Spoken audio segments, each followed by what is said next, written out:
उसमें हमने पिछले लेक्चर में हमने परमाणु के बारे में जाना, टोटल मॉडल के बारे में, और मैं ऐसी गणना जो सिद्धांत था उसके बारे में जाना। तो आज हम पढ़ते हैं थॉमसन मॉडल, क्योंकि हम चैप्टर नंबर 7 को दो पार्ट में डिवाइड कर रखे थे। एक तो परमाणु सिद्धांत पढ़ेंगे और दूसरा आवर्त सारणी के बारे में पढ़ेंगे। तो परमाणु सिद्धांत में हमने डॉल्टन मॉडल को पढ़ चुके हैं। अब दूसरा मॉडल पढ़ते हैं थॉमसन मॉडल। थॉमसन मॉडल देखो, थॉमसन की सर जे थॉमसन के समय क्या हो गई थी, पी और टी की खोज हो चुकी थी, यानी कि प्रोटॉन और इलेक्ट्रॉन की खोज हो चुकी थी। इसके कारण अगर बात करें कि परमाणु संरचना का पहला जो मॉडल है कौन सा था, थॉमसन मॉडल। क्यों? क्योंकि इनके समय प्रोटॉन और इलेक्ट्रॉन की क्या हो गई थी, खोज हो गई थी। इसलिए परमाणु की संरचना को समझने के लिए पहला मॉडल कौन सा दिया गया था, थॉमसन मॉडल दिया गया था। थॉमसन ने बताया कि परमाणु क्या होता है, एक धनावेशी गोला होता है। परमाणु क्या बताया उन्होंने, परमाणु एक धनावेशी गोला होता है जिसमें इलेक्ट्रॉन समान रूप से वितरित रहते हैं। इलेक्ट्रॉन समान रूप से वितरित रहते हैं। वितरित का मतलब पूरे परमाणु क्या होते हैं, इलेक्ट्रॉन फैले होते हैं, बटे होते हैं, वितरित होते हैं। जैसे हम डायग्राम की बारे में बात करें तो डायग्राम कैसा कि इन्होंने बताया कि क्या एक परमाणु का एक धनावेशी गोला है और इसमें क्या पाए जा रहे हैं, इलेक्ट्रॉन बिखरी हुई अवस्था में वितरित होते हैं। चारों तरफ बिखरी हुई अवस्था में क्या पाए जाते हैं, इलेक्ट्रॉन पाए जाते हैं। यानी कि सर जे थॉमसन ने बताया कि परमाणु एक धनावेशी गोला होता है जिसमें इलेक्ट्रॉन क्या होते हैं, समान रूप से क्या होते हैं, वितरित रहते हैं। और उन्होंने थॉमसन ने परमाणु की जो त्रिज्या है, परमाणु त्रिज्या कितनी बताई, 10 की पावर -10 मीटर, या बोल सकते हो 1 एंगस्ट्रॉम, क्योंकि 1 एंगस्ट्रॉम का मान कितना होता है, 10 की पावर -10 मीटर होता है। यानी कि परमाणु की त्रिज्या का आंकलन निकल लिया। और उन्होंने बताया कि परमाणु क्या होता है, एक धनावेशी गोला होता है जिसमें इलेक्ट्रॉन वितरित या बिखरी हुई अवस्था में समान रूप से क्या होते हैं, वितरित रहते हैं, जैसे डायग्राम के रूप में आप देख सकते हो। और उन्होंने परमाणु की जो त्रिज्या है वो कितनी बताई, 10 की पावर -10 मीटर। देखो थॉमसन का जो मॉडल है इसको हम पलम-पुडिंग मॉडल भी कहते हैं। क्या कहते हैं इसको, अन्य नाम के रूप में कहें तो इसको कहते हैं पलम पुडिंग मॉडल। पलम पुडिंग क्या होता है, पलम पुडिंग एक क्रिसमस केक होता है, क्रिसमस केक होता है जिसमें सूखे मेवे होते हैं। क्या होते हैं, सूखे मेवे होते हैं और केक होता है। सूखे मेवे होते हैं और केक होता है। सूखे मेवे तो किसको बताते हैं, इलेक्ट्रॉन को। जैसे कि इसमें बिखरे हुए होता है ना, उसमें क्या होता है, ये इलेक्ट्रॉन सूखे मेवे हैं किसको बताते हैं, इलेक्ट्रॉन को। और बाकी जो केक है वो किसको बताएगा, धनभाग को। किसको बताता है, धनावेश को बताता है। धनावेश का निर्माण कैसे होता है, जब कोई परमाणु क्या करता है, इलेक्ट्रॉन का दान करता है तो इसका निर्माण होता है धनावेश का। ये आपको पिछले लेक्चर में बता चुका था। यानी कि थॉमसन के मॉडल को हम पलम पुडिंग मॉडल भी कहते हैं। पलम पुडिंग क्या होता है, क्रिसमस केक होता है जिसमें सूखे मेवे तो किसको बताते हैं, इलेक्ट्रॉन को बताते हैं, और केक किसको बताएगा, धनावेश को बताएगा। हम इसमें एक थॉमसन मॉडल की तरबूज से भी तुलना कर सकते हैं। तरबूज मॉडल भी बोल सकते हैं। तरबूज में क्या होता है, तरबूज में भी एक तो बीज होते हैं और एक लाल भाग होता है। तो बीज होते हैं और एक इसका लाल भाग हो गया। लाल भाग किसका, तरबूज का।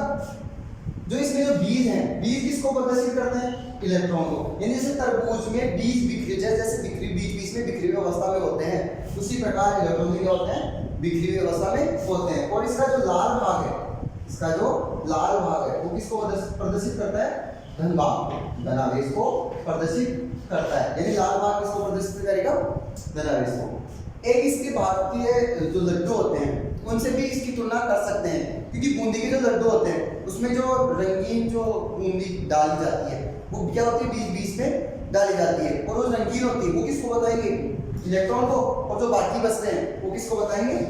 धनावेश को। इस प्रकार इन्होंने बताया, किसने? थॉमसन ने ये कुछ बताया कि थॉमसन की बात याद रखना कि परमाणु की संरचना को समझने के लिए पहला मॉडल है, इसको परमाणु की संरचना को समझाने वाला पहला मॉडल था, संरचना को समझाने वाला पहला मॉडल थॉमसन लिखा। और इन्होंने बताया कि परमाणु एक धनावेशित गोला होता है जिसमें इलेक्ट्रॉन क्या होते हैं? बिखरी हुई अवस्था में या समान रूप से वितरित रहते हैं, और इसकी त्रिज्या बताई 10⁻10 मीटर। इसकी तुलना, इसको हम प्लम पुडिंग मॉडल बोलते हैं। प्लम पुडिंग क्या होता है? एक क्रिस्मस केक होता है जिसमें सूखे मेवे और केक होता है। सूखे मेवे इलेक्ट्रॉन को दर्शाते हैं, केक धनभार को दर्शाता है। इसके तरबूज से भी तुलना कर सकते हैं जिसमें जो बीज रहते हैं वो इलेक्ट्रॉन को प्रदर्शित करेंगे, और लाल भाग धनावेश को प्रदर्शित करता है। और इन्होंने एक बात बताई कि जो इन्होंने बताया कि जो परमाणु में धनावेश और ऋणावेश होते हैं, यानी कि धनायन और ऋणायन की मात्रा क्या होती है? समान रूप से होती है। ये इस चीज का महत्व, ये थॉमसन का महत्व क्या कि परमाणु के अंदर जो धनावेश है और जो ऋणावेश है वो समान रूप से होता है। ये इन्होंने बताया कि ये जो परमाणु होता है वो विद्युतीय रूप से कैसा होता है? उदासीन होता है। ये नो तो थॉमसन मॉडल के बाद में हम देखते हैं रदरफोर्ड का स्वर्णपत्र प्रयोग। रदरफोर्ड का स्वर्णपत्र प्रयोग। रदरफोर्ड ने क्या किया है कि रदरफोर्ड ने अपने परमाणु मॉडल में एक सोने की बहुत पतली पन्नी को लिया और उसकी बहुत पतली सोने की पन्नी और उसकी मोटाई रखी 10⁻⁷ मीटर या 100 नैनोमीटर, या तो 10⁻⁷ रखी, या इसको बोल सकते हो आप 100 नैनोमीटर, क्योंकि नैनोमीटर का जो मान होता है, नैनोमीटर का जो मान होता है 10⁻⁷ होता है। तो यहाँ पर 7 ही 9 होता है। तो यहाँ पर 7 थी, 2 जीरो बाहर ले ली, ऊपर ले ली, तो यहाँ पर ऊपर ले रहे तो 2 जीरो नीचे बढ़ी जाएंगी, तो इसलिए कितना आ गया? 9 हो जाता है। इतनी एक पतली बहुत बारीक सोने की पन्नी ली और इस पतली सोने की पन्नी पर अल्फा कणों की बौछार की, इसकी अल्फा कणों की बौछार की। अब अल्फा कण क्या होता है कि अल्फा कण कहां से प्राप्त किया उन्होंने? हीलियम नाभिक से। हीलियम नाभिक से इन्होंने क्या किया? अल्फा कण प्राप्त किए। आपको पता होना चाहिए कि जो अल्फा कण होते हैं वो कैसे होते हैं? धनावेशित होते हैं, प्रबल धनावेशित होते हैं। कैसे होते हैं? प्रबल धनावेशित होते हैं। तो बहुत पतली पन्नी ले ली जिसकी मोटाई 10⁻⁷ मीटर रखा या 100 नैनोमीटर रखी, और इस पतली सोने की पन्नी पर अल्फा कणों की क्या करेंगे? बौछार करेंगे। किसने किया? रदरफोर्ड और उनके जो साथी थे उन्होंने किया था 1911 में।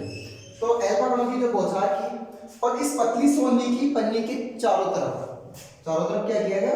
पन्नी के चारों ओर क्या किया गया? एक जिंक सल्फाइड का लेप किया गया, ZNS का लेप किया गया, ताकि जब अल्फा कण इनसे टकराए, पर्दे से टकराते हैं, तो क्या हो? अल्फा कणों का क्या प्राप्त हो? मार्ग पता रहे। चारों तरफ क्या किया गया? जिंक सल्फाइड का लेप किया गया। लेप क्यों किया गया? ताकि अल्फा कणों का क्या रहे? मार्ग पता चले, कणों का मार्ग पता चले या रास्ता या दिशा पता चले। कि इन्होंने क्या किया कि एक पतली सोने की पन्नी ले ली, चारों तरफ क्या कर दिया? जिंक सल्फाइड का लेप कर दिया। सोने की पतली पन्नी, ये क्या है? यहां पर किसका लेप दिया? ZNS का लेप, जिंक सल्फाइड का लेप दिया, और इस पर क्या किया गया? अल्फा कणों की बौछार की। यहां से क्या प्राप्त करेंगे हम? अल्फा कण प्राप्त करेंगे। अल्फा कण क्या करेंगे? अल्फा कण किससे प्राप्त हो रहे हैं? हीलियम नाभिक से। और जो अल्फा कण होते हैं वो कैसे होते हैं? प्रबल धनावेशित होते हैं। तो इस प्रकार इन्होंने क्या की, इस वाले की पतली पन्नी पर अल्फा कणों की बौछार की। अगर हम देखें सबसे पहले परीक्षण में, तो ये तो समझ में आ गया होगा कि कैसे क्या किया। एक सोने की बहुत पतली पन्नी ली जिसकी मोटाई 100 नैनोमीटर रखी या 10⁻⁷ मीटर रखी गई और इसके चारों तरफ जिंक सल्फाइड का लेप कर लिया और इस सोने की पतली पन्नी पर अल्फा कणों की बमबारी की गई। अल्फा जो कण है वो किससे प्राप्त होते हैं, हीलियम नाभिक से प्राप्त किए, और अल्फा कण होते हैं वो पर्पल धनावेशित होते हैं। अब बात करें एक परमाणु की, यहाँ ले लेता हूँ, यहाँ पर एक परमाणु लेता हूँ और इस परमाणु पर इसे सोने की पतली पन्नी का एक कोई परमाणु है, क्योंकि परमाणु से मिलकर पदार्थ बना होता है, ये बात हम पढ़ चुके हैं। तो इस परमाणु में जब इन अल्फा, इस सोने की पतली पन्नी पर जब अल्फा कणों की बौछार की गई तो रदरफोर्ड ने देखा कि अधिकांश अल्फा कण क्या हो रहे हैं, बिना मुड़े सीधे ही निकल रहे हैं। ये हम पढ़ रहे हैं, प्रेक्षण की बात पढ़ रहे हैं हम। सबसे पहले हम किसकी बात पढ़ते हैं, प्रेक्षण के बारे में पढ़ते हैं। प्रेक्षण में क्या पढ़ा गया, सबसे पहला प्रेक्षण हमने देखा कि अधिकांश अल्फा कण हैं वो बिना मुड़े क्या निकल रहे हैं, सीधे निकल रहे हैं। कुछ जो अल्फा कण हैं अल्प कोणों पर क्या हो गए, विक्षेपित हो गए, यानी अधिकांश तो सीधे निकल रहे हैं और कुछ अल्प कोणों पे विक्षेपित हो रहे हैं।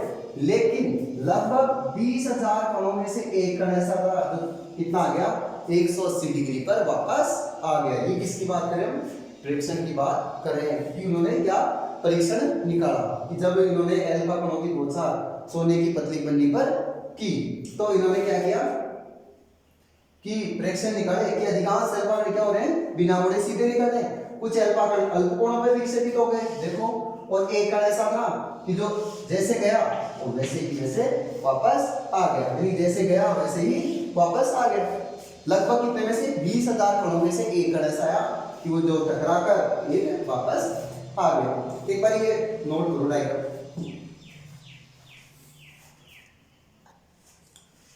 अब देखो वापस से प्रेक्षण एक वापस से बताता हूं। प्रेक्षण में या परीक्षण में इन्होंने क्या किया, एक परमाणु के बारे में ले लेते हैं। इन्होंने देखा कि जो अधिकांश अल्फा कण है वो बिना मुड़े सीधे निकल रहे हैं। ये तो इसका पहला प्रेक्षण हो गया था, अधिकांश अल्फा कण है वो बिना मुड़े सीधे निकल रहे हैं। अल्फा कण, अधिकांश अल्फा कण सोने की पन्नी से, सोने की पतली पन्नी से, पतली पन्नी से बिना मुड़े सीधे निकल रहे हैं, सीधे निकल जाते हैं। दूसरा प्रेक्षण क्या देखा कि कुछ अल्फा कण है सीधे तो निकल गए, कुछ अल्फा कण ऐसे थे जो क्या किए गए, अल्प कोणों पर विक्षेपित हो गए। कुछ अल्फा कण देख रहे हैं कि कुछ अल्फा कण क्या हो रहा है, अल्प कोणों पर विक्षेपित, कुछ एंगल बनाते हुए विक्षेपित हो रहे हैं। कुछ अल्फा कण अल्प कोणों पर विक्षेपित हो जाता है। फिर उन्होंने देखा कि लगभग 20,000 कणों में से एक कण ऐसा था कि जैसे 180 डिग्री पर वापस लौट गए, जैसे गया वैसे ही वापस आ गया। तो थर्ड इन्होंने परीक्षण देखा कि लगभग 20,000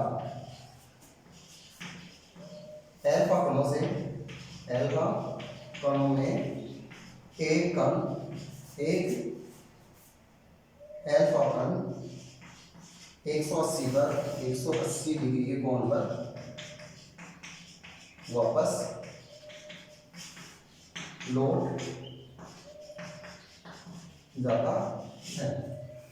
तो देखो अल्फा कण इतने पावरफुल थे कि एक छोटे से परमाणु से टकराकर वापस आ गए। ये घटना रदरफोर्ड को ऐसी लगी जैसे कोई 6-7 इंच का तोप का गोला हो और वो किसी टिश्यू पेपर से टकराकर, कोई एक तोप का गोला हो उसे तोप से दागा जाए और दागने के बाद में वो किसी टिश्यू पेपर से टकराकर वापस जिसने छोड़ा है उसी को आकर क्या कर दे, प्रतिघात कर दे, उसको ही नुकसान पहुंचा दे। इतना अविश्वसनीय लगा क्योंकि अल्फा कण इतने पावरफुल थे कि वो किसी के अंदर से भी निकल रहे थे, आर पार निकल रहे थे।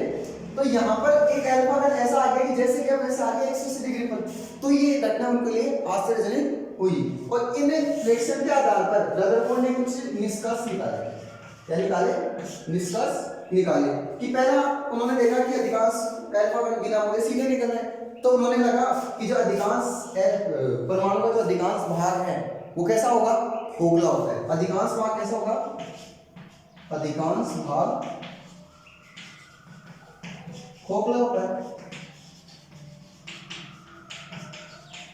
इसका परमाणु का अधिकांश भाग कैसा होगा? खोखला होगा। दूसरा उन्होंने लिखा कि कुछ अल्फा कण क्या हो रहे हैं? अल्फा कोणों से विक्षेपित हो रहे हैं और लगभग 20,000 अल्फा कोणों में से एक कण क्या हो रहा है? वापस लौट रहा है। उन्होंने बताया कि परमाणु का जो समस्त द्रव्यमान है और धनावेश है वो परमाणु के अंदर कहीं बीच में एक जगह केंद्रित है और उस केंद्रीय भाग को इन्होंने क्या नाम दिया? नाभिक नाम दिया। यानी नाभिक की खोज किसने की? रदरफोर्ड ने की। ठीक है, कि परमाणु का समस्त धनायन व द्रव्यमान, परमाणु का समस्त धनावेश व द्रव्यमान परमाणु के केंद्रीय भाग में होता है। केंद्रीय भाग में होता है और उस केंद्रीय भाग को उन्होंने क्या नाम दिया? जिसे नाभिक कहते हैं, जिसे नाभिक कहते हैं। यानी नाभिक के अंदर क्या पाया जाता है? परमाणु का जो सारा धनायन है और द्रव्यमान है ये सारा का सारा कहाँ पे पाया जाता है? इस नाभिक में पाया जाता है। इसके कारण ये जो अल्फा कण है वो क्या हो रहे हैं? वापस कुछ अल्फा कोणों पे विक्षेपित हो रहे हैं और लगभग 20,000 में से एक अल्फा कण वापस 180 डिग्री पर लौट रहा है। थर्ड बताया उन्होंने कि जो परमाणु का जो साइज है वो परमाणु के पूरे साइज से बहुत ही कम होता है। यानी कि परमाणु की जो इन्होंने बताया कि परमाणु की त्रिज्या आपको पता है, परमाणु की त्रिज्या, परमाणु की त्रिज्या होती है लगभग 10⁻⁻10 मीटर और इन्होंने नाभिक की त्रिज्या भी बताई। नाभिक की त्रिज्या होती है 10⁻15 मीटर। तो उन्होंने बताया, वापस से देखो निष्कर्ष, पहला ये बताया कि परमाणु का अधिकांश भाग कैसा होता है? खोखला होता है। इस कारण जो अधिकांश अल्फा कण है वो क्या निकल रहे हैं? सीधे ही निकल जा रहे हैं। दूसरा उन्होंने बताया कि परमाणु को समस्त धनावेश है और द्रव्यमान है वो केंद्रीय भाग में स्थित होता है। उस केंद्रीय भाग को हम क्या कहते हैं? नाभिक कहते हैं। थर्ड उन्होंने बताया कि जो नाभिक का साइज है वो परमाणु के पूरे आयतन से बहुत ही कम होता है। इस चीज को हम देखो एक छोटे से गणितीय आंकड़े से देख लेते हैं। देखो कि परमाणु का जो नाभिक है वो कितना छोटा होगा। तो देखो हम लेते हैं परमाणु आकार और ले लेते हैं नाभिक आकार।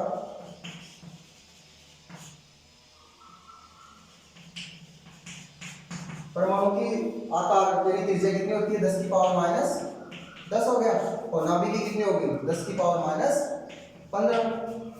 सोल्व करें इसको तो यहां से सोल्व करेंगे तो क्या आएगा? ये ऊपर आ जाएगा। ऊपर आएंगे तो माइनस वाला ऊपर आते क्या होगा? प्लस का हो गया। तो 10⁻⁻10 मल्टीपल 10⁻15। यहाँ पर 10⁻15 पूरी प्लस में है और यहाँ पर 10⁻10 माइनस में है तो कितना आएगा? 10⁻5 आ जाएगा। तो परमाणु आकार हो गया या आयतन बोल सकते हो आप। परमाणु आकार और नाभिक आकार हो गया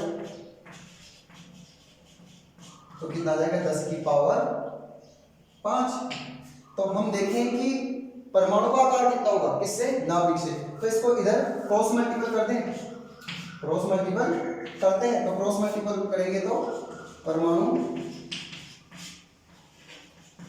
आकार बराबर 10⁻5 गुणा नाभिक का आकार, यानी कि लगभग कितने? 10⁻5 नाभिक के बराबर कितना होता है? परमाणु का आकार होता है। कितना बड़ा होता है? या कह सकते हैं कि परमाणु नाभिक से कितना होता है? 10⁻5 साइज में बड़ा होता है, गुना बड़ा होता है। तो फ्रैक्शन समझ में आ गए। परमाणु का दिमाग भाग खोखला होता है, इसलिए अल्फा कण बिना मुड़े सीधे निकल जाते हैं। और इसका जो समस्थान है और द्रव्यमान है वो केंद्रीय भाग नाभिक में स्थित होता है। और जो नाभिक की जो आकार है, आयतन है, वो परमाणु के कुल आयतन से बहुत ही कम होता है। कितना कम होता है? यानी कि परमाणु कितना बड़ा हो गया नाभिक से? 10 की पावर 5। नोट करें इस चीज को।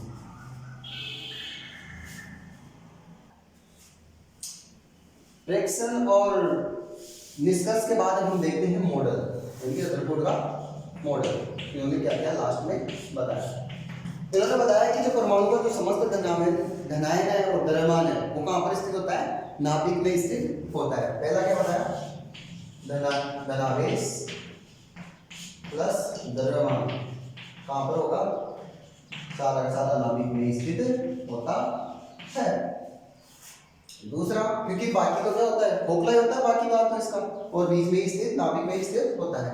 दूसरा उन्होंने बताया कि जो नाभिक होता है उस नाभिक के चारों ओर इलेक्ट्रॉन क्या करते हैं? वर्ताकार कक्षाओं में चक्कर लगाते हैं। नाभिक के चारों ओर इलेक्ट्रॉन वर्ताकार कक्षाओं में क्या करते हैं? चक्कर लगाएंगे। चक्कर कैसे? ये अगर नाभिक है, नाभिक को प्लस रूप में इसलिए दर्शाया जाता है क्योंकि यहाँ पर सारा का सारा परमाणु का द्रव्यमान स्थित होता है। और ये इसके बाहर जो सर्किल रूप में वर्ताकार से केंद्रीय वर्तुल रूप आपने देख रहे हो, उनको क्या कहते हैं? कक्षाएं कहते हैं, या कक्षा कहते हैं, या ऊर्जा स्तर बोलते हैं वो, या ऑर्बिट बोलते हैं। ऊर्जा स्तर भी इनको बोलते हैं। इन ऊर्जा स्तरों में क्या करते हैं? इलेक्ट्रॉन लगातार क्या करते हैं?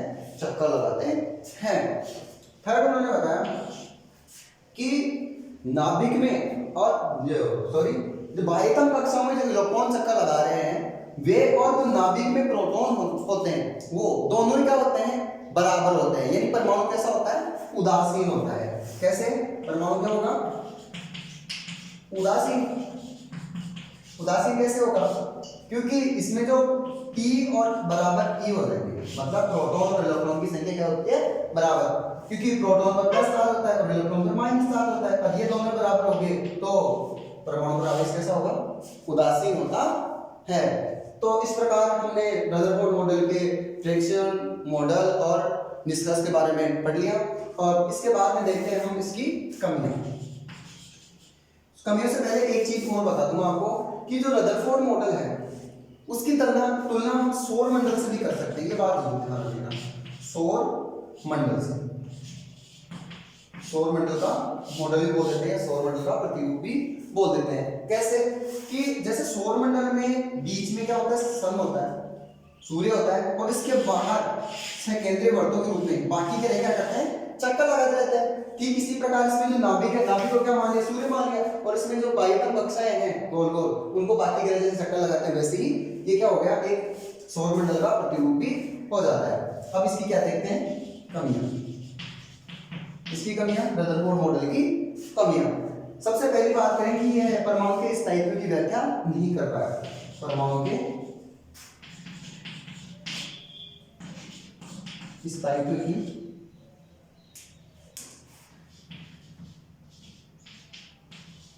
व्याख्या नहीं करा।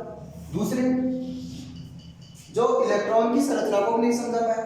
इलेक्ट्रॉन की संरचना को भी नहीं समझा।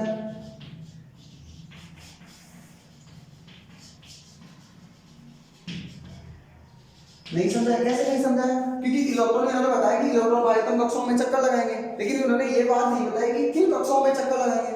कि कोई हाइड्रोजन के इलेक्ट्रॉन है या मैग्नीशियम के या किसी भी एटम की जो इलेक्ट्रॉन है वो किन कक्षाओं में चक्कर लगाएंगे? क्योंकि कक्षाएं तो दो होंगी, अपनी कौन सी कक्षाओं में इलेक्ट्रॉन चक्कर लगाएगा, इसके बारे में ये नहीं बता पाया। और थर्ड इसकी कमी थी कि जो परमाणु से स्पेक्ट्रम प्राप्त होता है इसकी व्याख्या भी नहीं कर पाया। परमाणु स्पेक्ट्रम की व्याख्या नहीं कर सका। ठीक है, इस पहले पॉइंट को वापस देखते हैं कि परमाणु की स्थायित्व की व्याख्या नहीं कर सका। कैसे नहीं कर सका वो बात बताता हूं। कि एक मैक्सवेल थ्योरी कहती है, मैक्सवेल का सिद्धांत कहता है कि मैक्सवेल बताते हैं कि अगर कोई वस्तु लगातार क्या होगी, गतिशील अवस्था, क्योंकि रदरफोर्ड कहता है कि इलेक्ट्रॉन क्या होते हैं, लगातार वर्ताकार कक्षों में चक्कर लगा रहे हैं। अगर लगातार ये इलेक्ट्रॉन क्या करेंगे, वर्ताकार कक्षों में क्या करेंगे, चक्कर लगाएंगे, तो चक्कर लगाते लगाते धीरे धीरे इनकी ऊर्जा में क्या आएगी, कमी आएगी, और कमी आते आते एक सर्पिलाकार गति करते हुए इसमें गिर जानी चाहिए, कि नाभिक में गिर जानी चाहिए। लेकिन रदरफोर्ड के अनुसार तो ऐसा होता ही नहीं। यानी मैक्सवेल क्या बताता है, मैक्सवेल के अनुसार, मैक्सवेल के अकॉर्डिंग मैक्सवेल ये बताता है कि अगर इलेक्ट्रॉन लगातार वर्ताकार कक्षों में चक्कर लगा रहा है, तो चक्कर लगाते लगाते लगाते इसकी ऊर्जा में क्या आ जानी चाहिए थी, कमी आ जाएगी, और कमी आते आते एक ये सर्पिलाकार गति करता हुआ कहां पर गिर जाना चाहिए, नाभिक में गिर जाना चाहिए। लेकिन ऐसा नहीं होता है। इस चीज की व्याख्या कौन नहीं कर पाया, रदरफोर्ड अपने मॉडल से नहीं कर सका। वापस से देख ले, मैक्सवेल ने क्या बताया कि अगर इलेक्ट्रॉन लगातार वर्ताकार कक्षों में गतिशील है, तो धीरे धीरे इसकी ऊर्जा में क्या आ जाएगी, ऊर्जा में क्या आनी चाहिए थी, कमी आनी चाहिए थी, और कमी आनी चाहिए थी, तो धीरे धीरे इसकी ऊर्जा में कमी आएगी, और कमी आते आते एक सर्पिलाकार गति करेगा, सर्पिलाकार गति करेगा, और इस सर्पिलाकार गति करता हुआ कहां पर गिर जाना चाहिए, इस नाभिक के अंदर गिर जाना चाहिए। लेकिन रदरफोर्ड के अनुसार ऐसा नहीं होता। इस चीज की व्याख्या नहीं कर सका कौन, रदरफोर्ड नहीं कर सका। ठीक है, आज के लिए इतना ही, नेक्स्ट वीडियो में हम कंटिन्यू करते हैं। Thank you.